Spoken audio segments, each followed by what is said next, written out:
A graça e a paz do Senhor. Estamos meditando ainda no livro de Atos dos Apóstolos, estamos no capítulo 27 e hoje vamos terminar este capítulo. E depois iniciaremos o último capítulo, o capítulo 28, para encerrarmos a explanação de todo este livro. Se você não assistiu desde o começo e quiser, pode pedir para mim. Eu enviarei para você desde o primeiro capítulo até o último capítulo de Atos, se Deus quiser. Hoje vou ler os versículos 27 a 44. Vou fazendo algumas explicações durante a leitura. O título da mensagem é O que fazer nos momentos de desespero? O que fazer? Não há quase o que fazer.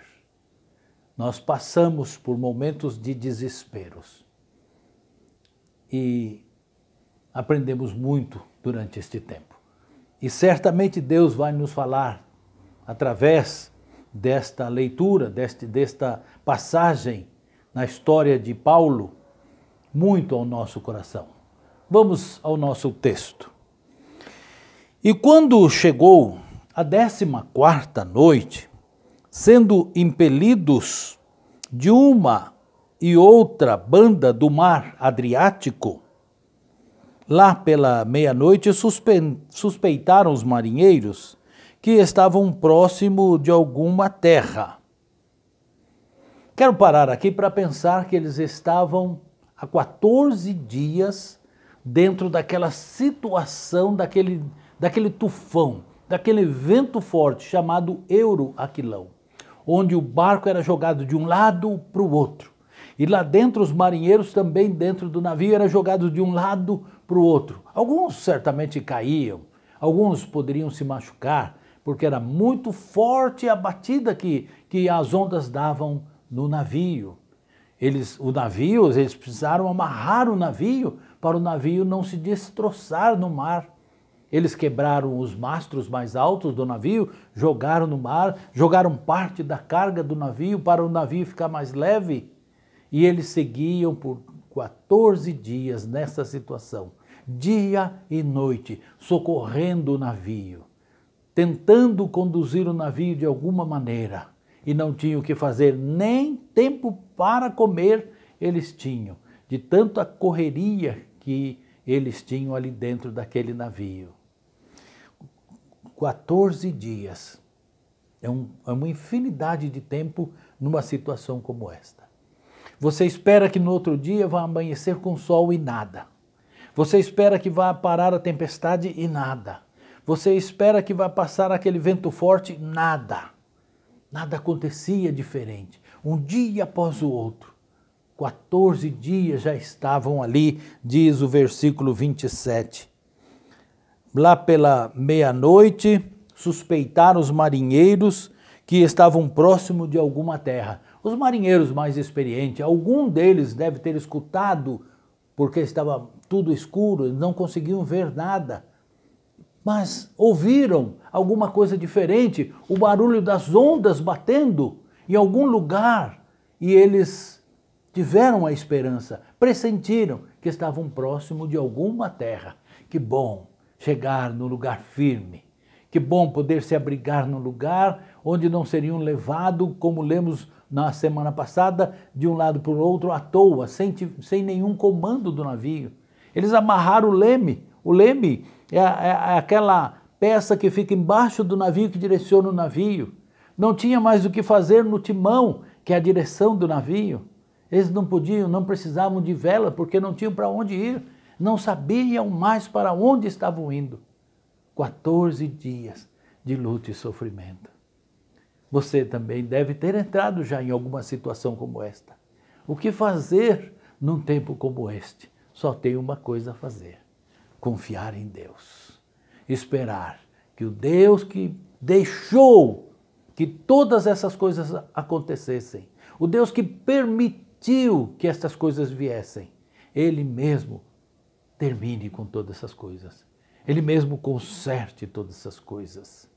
Há aqueles que perderam na pandemia familiares como nós. Como consertar isso? Não dá para trazê-los de volta, mas dá para consertar aqui dentro. dá para confortar, consolar e trazer um novo ânimo de vida. Principalmente porque aqueles nossos que partiram, partiram com Cristo.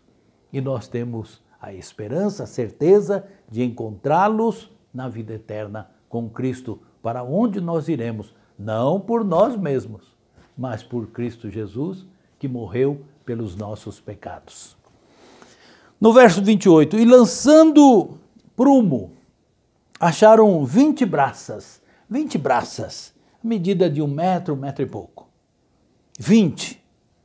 Andaram mais um pouco, diz o verso 28, passando um pouco mais adiante, tornaram a lançar o prumo, que é uma linha com peso na ponta, até bater no fundo do mar. E puxaram de volta e encontraram 15 braças, 5 a menos. Ou seja, o fundo do mar está ficando mais raso. E vai ficar mais raso até que ele chegue a alguma praia. Mas aonde eles vão chegar? Estava tudo, era trevas, não conseguiu ver nada. Será que iam bater em algum rochedo? Olha o que diz o verso 29. E temendo ir dar em alguns rochedos, lançaram da popa 4 âncoras. Popa é a parte de trás do navio. Lançaram 4 âncoras. A âncora de um navio, ela tem uma forma de uma seta. E ela afunda no mar quando bate. E ela tem que ser pesada. Ela é de ferro maciço. E a altura dela pode ser a altura de um homem ou até mais, a altura de uma porta. E ela desce no mar para segurar o navio. Desceram 4 âncoras pesadas.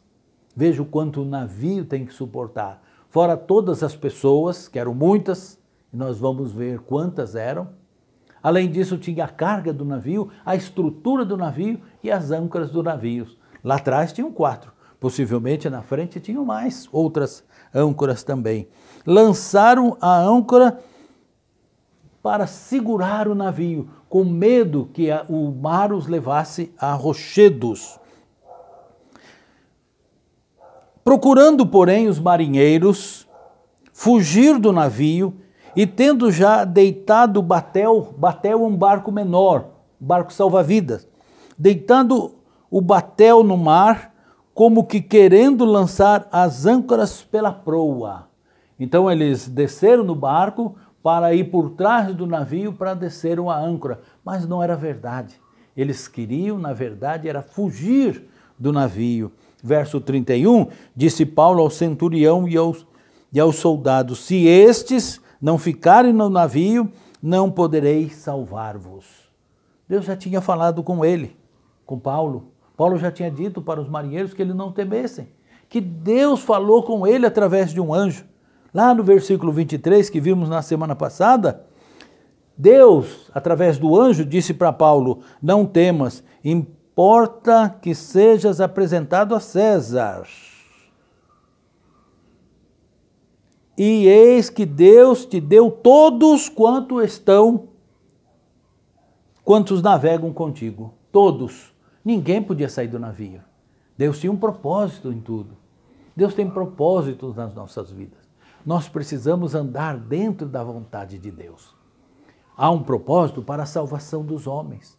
Não é pelas obras, mas é por Cristo Jesus. Nós precisamos receber Jesus Cristo como Senhor da nossa vida, como nosso Salvador. Orar, pedindo, Senhor Jesus, entra no meu coração, porque Jesus não força a entrada, Jesus não invade. Satanás sim, Satanás invade, mas Jesus, ele bate a porta, e se alguém convidar, ele entra. Nós precisamos pedir para que Jesus entre, e quando nós fazemos assim, ele entra e faz morada em nós, nos perdoa os pecados e nos dá salvação. E é isso que eu fiz. E é isso que os crentes fazem. E é isso que você que ainda não fez tem que fazer. Não pense que você será salvo por outro plano. Não existe outro plano. O plano de Deus é este para a salvação. Assim como neste navio, todos deveriam permanecer no navio.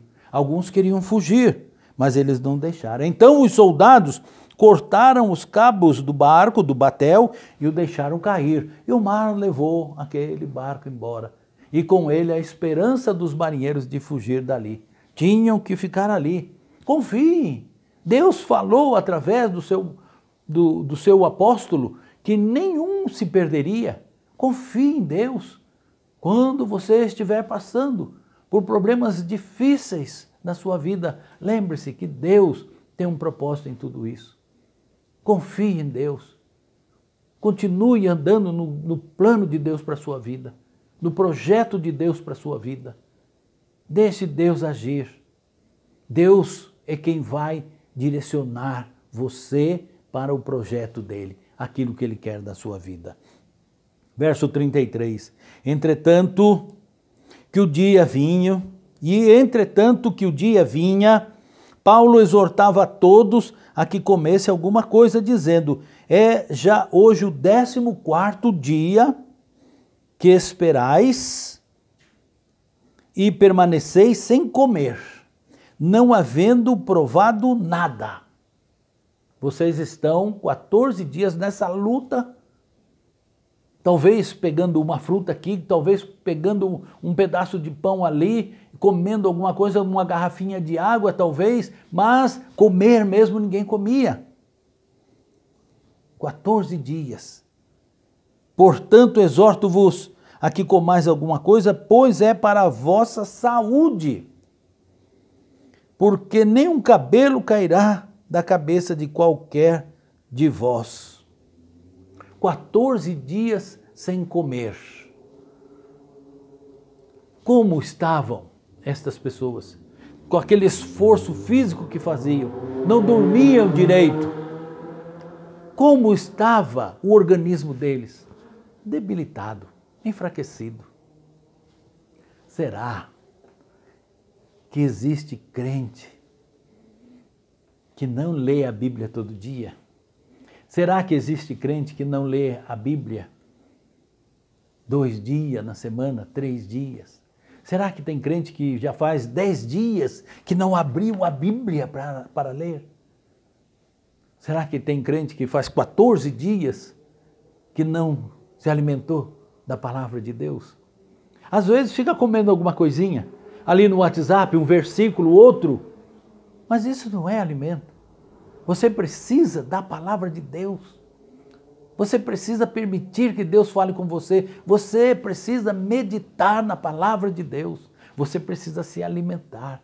Como eles ficavam? Ficaram debilitados, enfraquecidos, sendo jogados de um lado para o outro. Eles precisavam estar fortes, é que Paulo disse. Vocês precisam comer para se fortalecer. Crente em Cristo. Ouça essa palavra, leia a Bíblia diariamente, medite na palavra de Deus, para que você seja um crente forte. As batalhas são muitas na vida, você precisa estar fortalecido. Portanto, exorto-vos que comais alguma coisa, pois é para a vossa saúde, porque nenhum cabelo da cabeça cairá, da cabeça de qualquer um de vós. E pode ter sido literal isto. E havendo dito isso, tomando o pão, Paulo deu graças na presença de todos e partindo, começou a comer.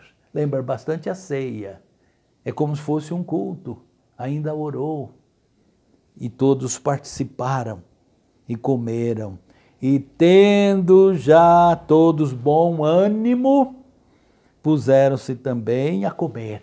Mais. Leia a palavra de Deus. Você que está enfraquecido, você que está preocupado, nervoso, leia a palavra de Deus. Se alimente da palavra de Deus. Medite na palavra de Deus e você vai ficar animado. O desânimo é a maior arma de Satanás. O ânimo leva você a vitórias espirituais. Deus te fortaleça, te anime no estudo da sua palavra.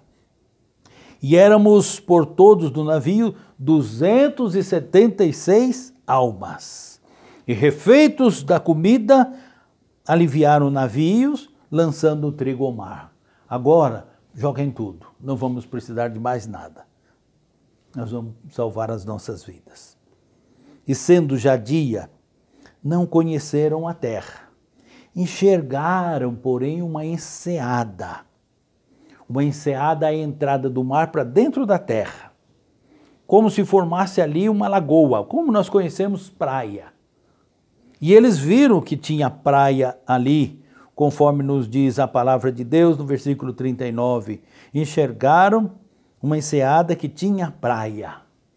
E consultaram-se sobre se deveriam encalhar nela o navio. Vamos entrar na enseada. E o navio vai bater na praia e vai ficar preso ali. Vamos fazer isso? E chegaram à conclusão que deveriam fazer isso mesmo. Levantando as âncoras que tinham jogado, deixaram no mar, largando também as amarras do leme do navio, que estava amarrado, alçando vela, a vela que tinham, porque a maioria já tinham jogado ao mar, dirigiram para a praia. E os marinheiros sabem conduzir o barco. E de alguma maneira eles conseguiram ir para a entrada daquela enseada. Dando, porém, no lugar de dois mares. O mar Adriático e o mar Mediterrâneo.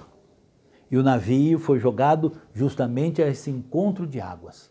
E eles, trazendo as ondas, trazem com ele areia. E areia também. E formou ali, que é conhecido até hoje, esse banco de areia, onde o navio não pôde entrar na enseada.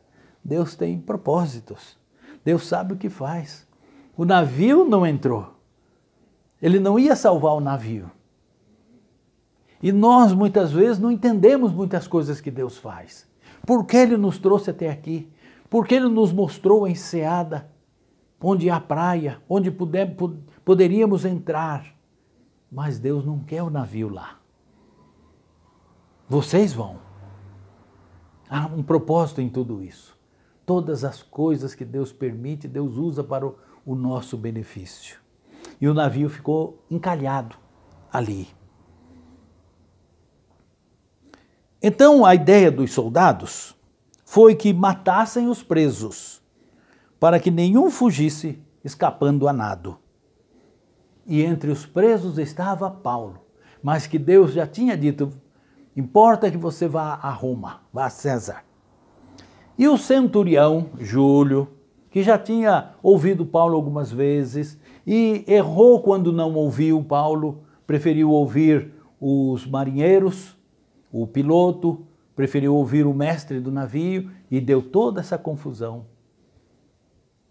Ele não permitiu que matasse os presos por causa de Paulo. A importância de um homem de Deus. Aquelas pessoas foram salvas por causa do testemunho de Paulo. Quantas coisas no mundo pode acontecer de maneira maravilhosa se você permitir que Deus use a sua vida.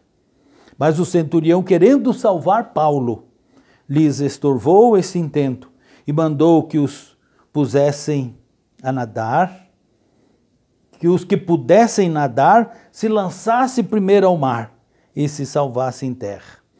E os demais, uns em tábuas e outro em coisas do navio, e assim aconteceu, e todos chegaram à terra a salvo. Todos chegaram salvos. Este era o propósito de Deus. Esta foi a promessa de Deus. E Deus tem uma promessa para nós também. Se nós estivermos dentro do propósito de Deus e andarmos neste propósito, Ele nos garante a salvação. Aqui aprendemos como devemos agir nos momentos difíceis da nossa vida, nas grandes tempestades. É mantermos firmes a confiança em Deus, nos alimentarmos com a sua palavra, orarmos, buscarmos o Senhor, estarmos firmes, confiando que Deus nos levará à vitória. Amém? Que Deus te abençoe e use essa palavra em seu benefício, hoje e sempre. Amém.